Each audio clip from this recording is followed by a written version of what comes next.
नमस्कार, मैं हूं Ritu Tomar. Indian news MP Chhattisgarh में आपका स्वागत है। वक्त है बड़ी बहस मध्य प्रदेश का। मैं हूं आपके साथ में रितु तोमर। सोमवार को बड़ी घोषणाएं, तो मंगलवार को झाबुआ पहुंचकर भगोरिया मेले में शामिल हुए मुख्यमंत्री शिवराज सिंह चौहान। जहां वो भगोरिया मेले में न सिर्फ शामिल हुए, उन्होंने रोड शो भी किया।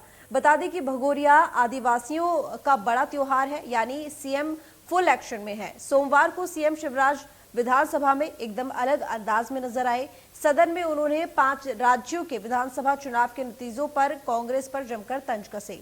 नेता प्रतिपक्ष कमलनाथ के सदन से गायब रहने पर भी उनका चुटीला अंदाज नजर आया। लेकिन इन सब से हटकर सीएम शिवराज ने कई बड़ी घोषणाएं की। उन्होंने आम से लेकर खास तक हर वर्ग को खुश होने के लिए घोषणाएं की। डिफॉल्टर किसानों के कर्ज का ब्याज भुगतान करने के ऐलान से लेकर कोरोना काल का 88 लाख उपभोक्ताओं के बिजली बिल को माफ करने का सीएम ने ऐलान किया। लाडली लक्ष्मी योजना से लेकर मुख्यमंत्री कन्यादान योजना को शुरू करने की घोषणा भी उन्होंने की। और इसके साथ ही 89 जनजातीय ब्लॉक में घर पर राशन भिजवाने का ऐलान भी सीएम ने किया। यही नहीं, विधायक निधि राशि को 2 करोड़ से बढ़ाकर 3 करोड़ करने की भी उन्होंने घोषणा की। यानी हर वर्ग को कुछ न कुछ देने की उनकी कोशिश रही।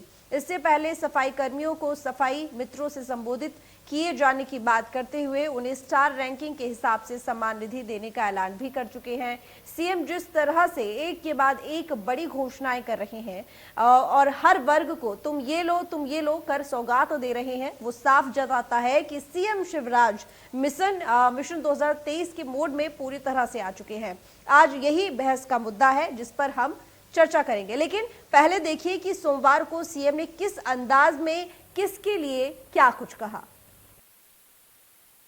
माननीय अध्यक्ष महोदय, कांग्रेस पार्टी अभी भी सबक सीखने को तैयार नहीं है। 2 नेता, 2 का आंकड़ा देखिए, जिनने चुनाव में नेतृत्व किया। 2 नेता, भाई बहन। उत्तर प्रदेश में 2 सीट, 2% वोट और 379 जगह जमानत जब्त काम से प्रारंभ की जाएगी। आप पूरा सुन लो मेरे भाई, आज कोई कसर नहीं छोड़ने वाला। मैं पूरे मूड में हूं।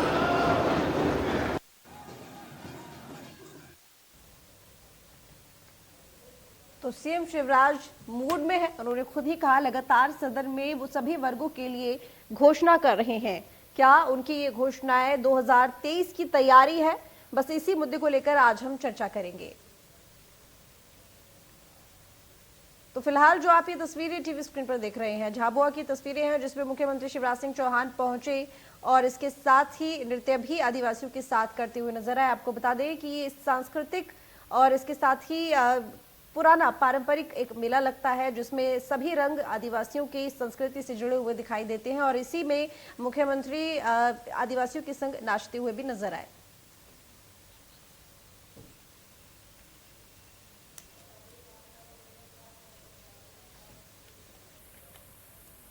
चर्चा की शुरुआत करेंगे तो हमारे तमाम मेहमान हमारे साथ जुड़ चुके हैं। सिद्धार्थ सिंह रजावत प्रवक्ता हैं कांग्रेस के, हमारे साथ जुड़े हुए हैं। स्वागत है आपका सिद्धार्थ सिंह जी इंडियन न्यूज पर। इसी के साथ गीत धीर भी जुड़े हुए हैं हमारे साथ, प्रवक्ता है बीजेपी की। स्वागत है आपका इंडियन न्यूज पर। सबसे पहले तो मैं आपके पास आऊंगी सिद्धार्थ सिंह जी, क्योंकि देखिए लगातार हम देख रहे हैं कि मुख्यमंत्री पूरे मूड में नजर आ रहे हैं और एक के बाद एक घोषणाएं कर रहे हैं हर वर्ग के लिए। और कहीं ना कहीं ये समझ में आ रहा है कि 2023 की तैयारी है, क्योंकि 2023 कोई ज्यादा दूर नहीं है, अगले साल है। कांग्रेस की क्या तैयारी है?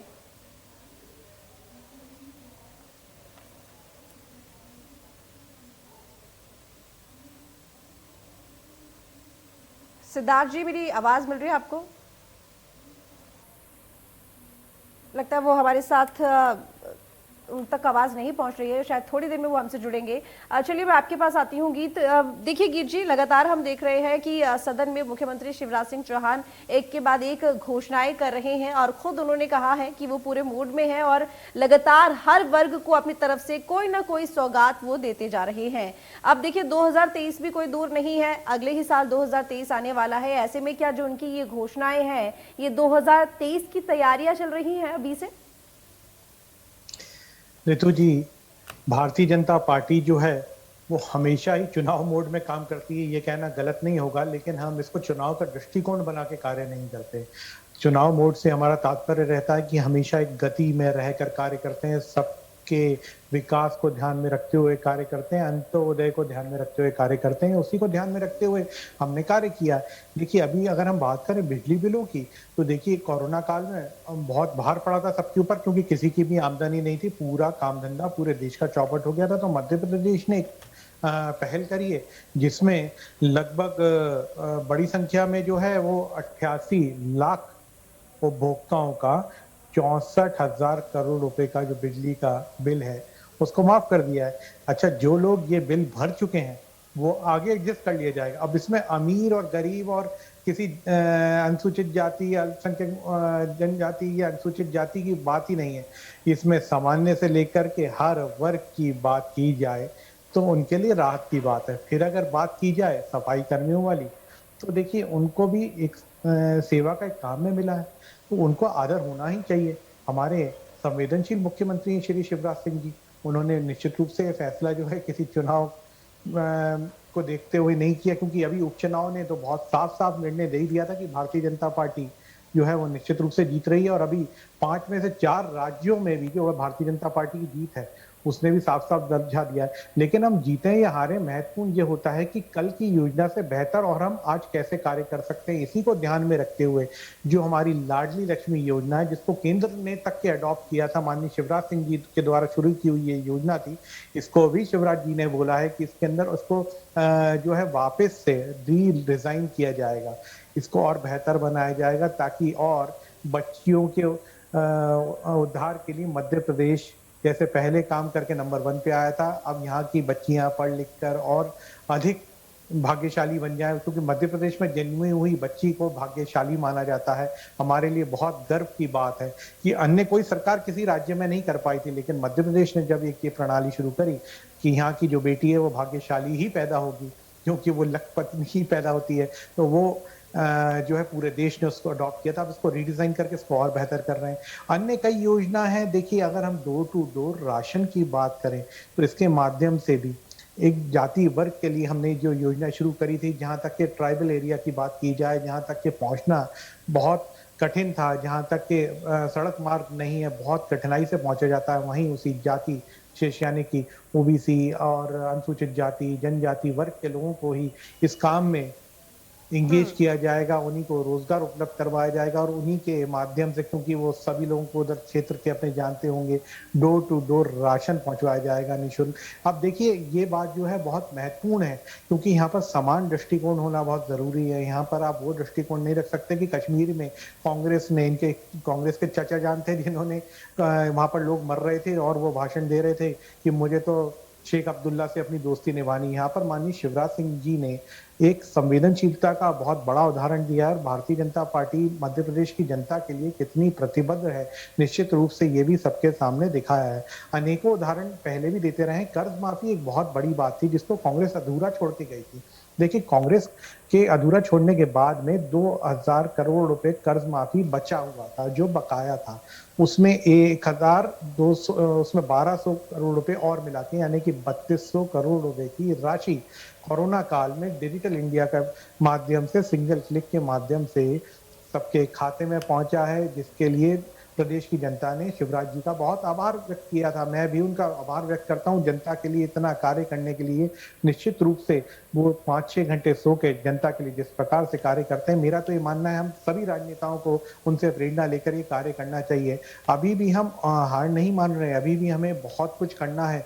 राहत देने की जब बात आती है तो हम अपने गरीब किसानों को, अपने सरकारी अधिकारी कर्मचारियों को, अपने सारे समुदाय के लोगों को, किसी भी वर्ग विशेष से आता हो, उसके लिए हमसे जो बन पड़ेगा हम वो करेंगे। हम वो माखौल नहीं उड़ाते जैसा मतलब चलिए, यानी कि बीजेपी फुल यहाँ पर चुनावी मोड में है और 2023 के मिशन को लेकर तमाम तैयारियों में चल रही है। मैं अब क्योंकि सिद्धार्थ सिंह भी हमारे साथ जुड़ चुके हैं, उनका रुख करूंगी। सिद्धार्थ सिंह जी, आपका स्वागत है इंडिया न्यूज पर।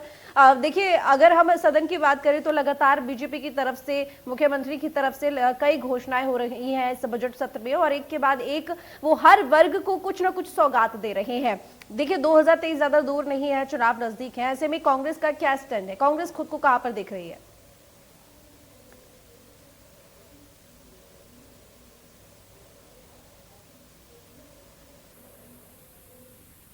सिद्धार्थ जी जरा अनम्यूट कीजिए, आपकी आवाज मुझ तक नहीं पहुंच पा रही है, आप अनम्यूट कीजिए, उसके बाद शायद आपकी आवाज पहुंच पाए। आवाज आ रही है? बिल्कुल आ रही है, बोलिए। जी देखिए, 2003 में भारतीय जनता पार्टी जब आई थी, उन्होंने एक नारा दिया था कि हम स्वर्णिम मध्य प्रदेश बनाएंगे। फिर 2008 में उन्होंने नारा दिया कि हम है ना आत्मनिर्भर मध्य प्रदेश बनाएंगे, और अब नारा दे रहे हैं कि हम विकसित मध्य प्रदेश बनाएंगे। तो 3 नारे ऑलरेडी दे चुके हैं। ये मेरे पास पूरा डाटा रखा है नीति आयोग का, जिसमें 60% केंद्र सरकार देती है, 40% राज्य सरकार देती है। पिछले 7 महीने से केंद्र सरकार से एक भी राशि नहीं आई है, 1 रुपए की राशि नहीं आई है। मैं आपको दिखाना चाहता हूं, ये देखिए, आप आपके माध्यम से साइड में लिखा है 000।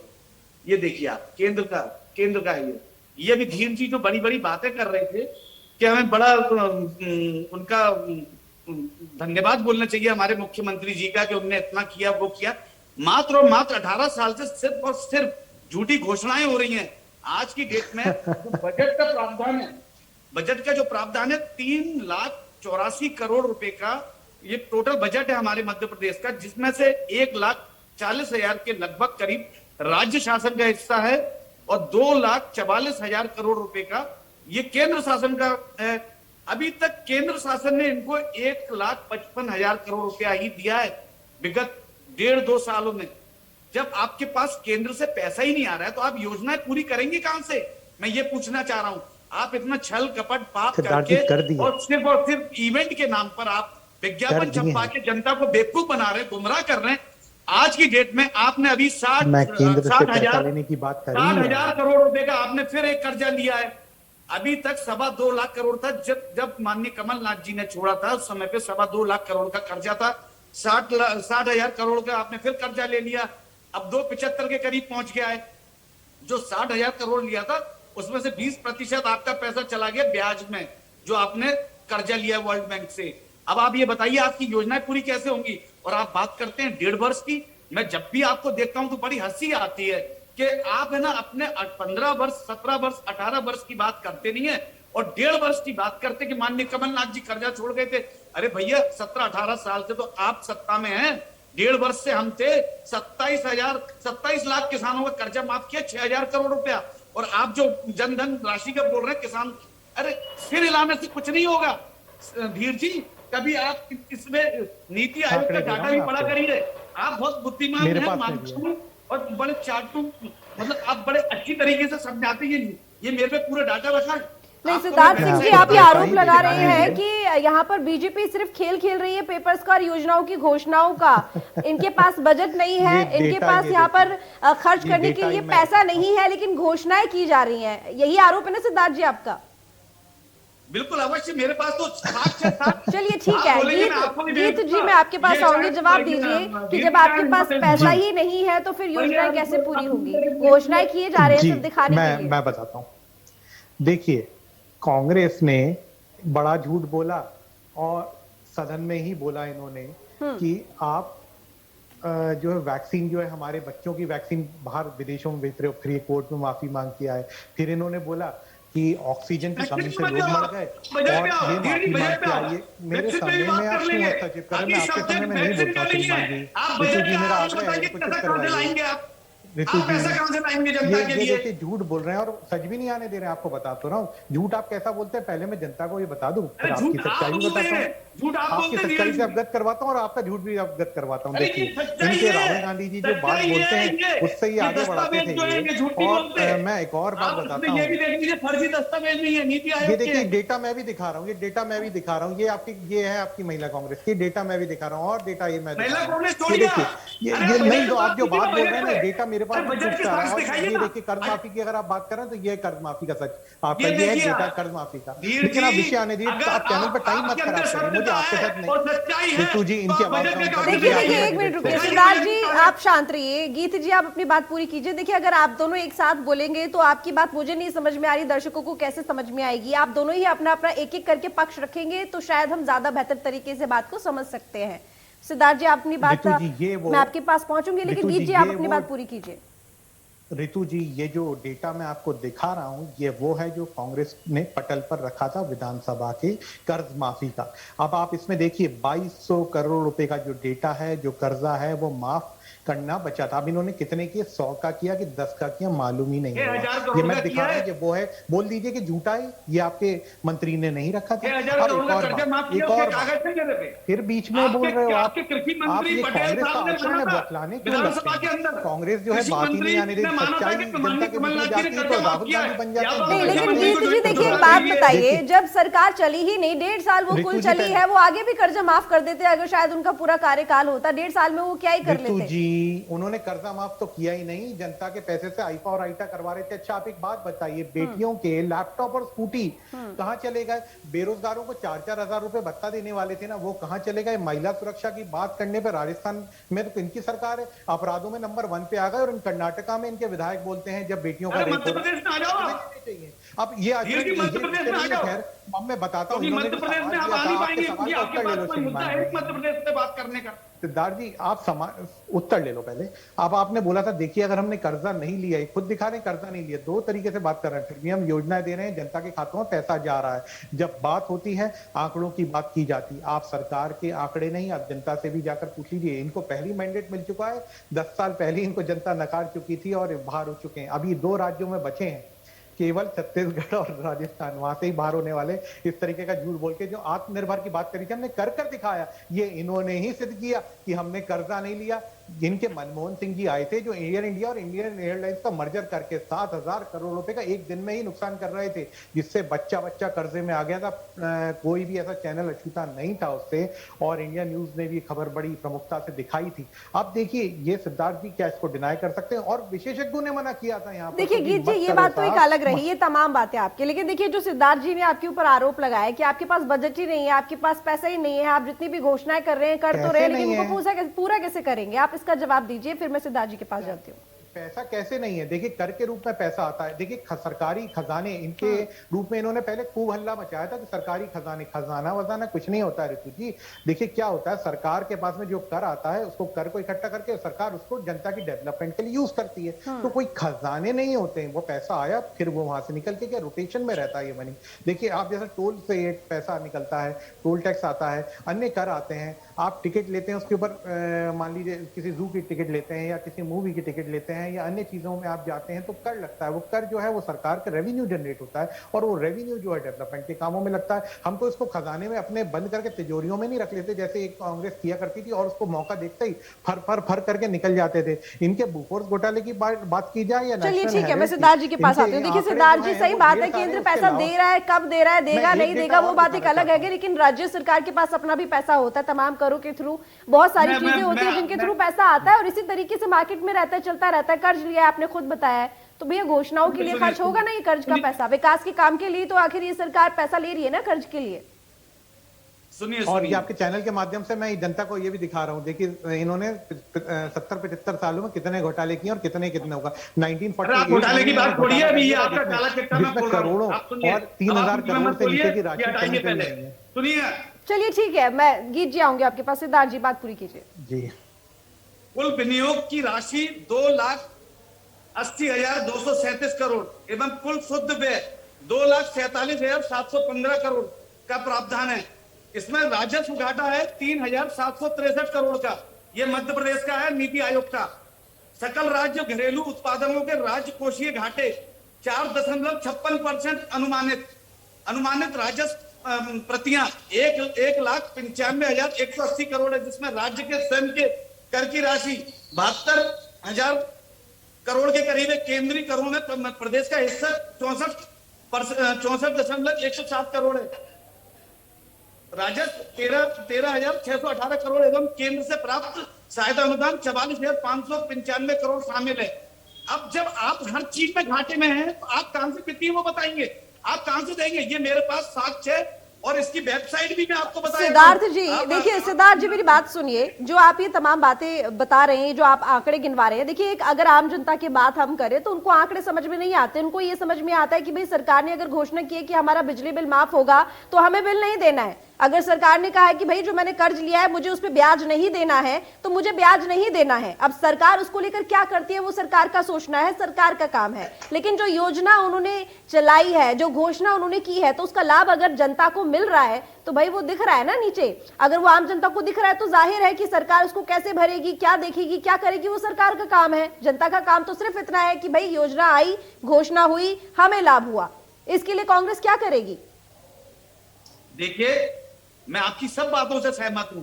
हमारे माननीय मुख्यमंत्री हैं घोषणावीर, घोषणा कर देते हैं और उसको बखूबी बहुत बढ़िया तरीके से अखबारों में छपवाकर सिर्फ आयोजन और इवेंट करते हैं।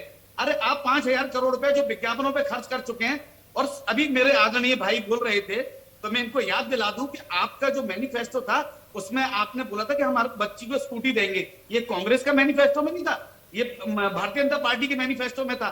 और भारतीय जनता पार्टी ने ये बोला था कि हमारी सरकार आई पुनः हम बच्चियों को स्कूटी देंगे।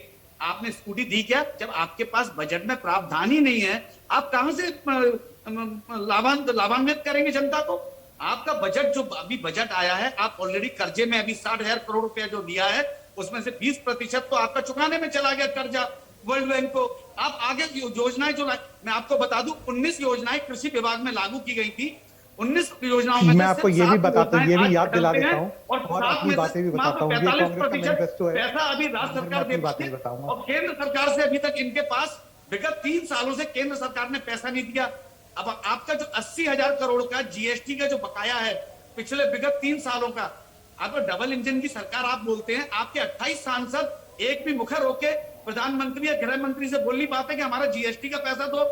आप वर्ल्ड बैंक से पैसा कर्जा ले रहे हैं। चलिए ठीक है, ठीक सिद्धार्थ जी, देखिए समय खत्म हो चुका है। मैं यहाँ पर ये साफ समझ में आ रहा है कि देखिए कांग्रेस के अपने आरोप हैं, बीजेपी का अपनी घोषणाएं हैं, उनका अपना एक स्टैंड है। 2023 के चुनाव नजदीक है, देखने वाली बात होगी कि आखिर क्या होगा। आप दोनों का बहुत शुक्रिया इस चर्चा में जुड़ने के लिए। देखिए 2023 के चुनावों को लेकर बीजेपी तो खूब मिशन मोड में यहाँ पर नजर आ रही है, लेकिन देखने वाली बात यह होगी कि कांग्रेस आखिर किस तरीके से चुनौती देगी बीजेपी को। फिलहाल इस चर्चा में इतना ही। देखते रहिए इंडिया न्यूज।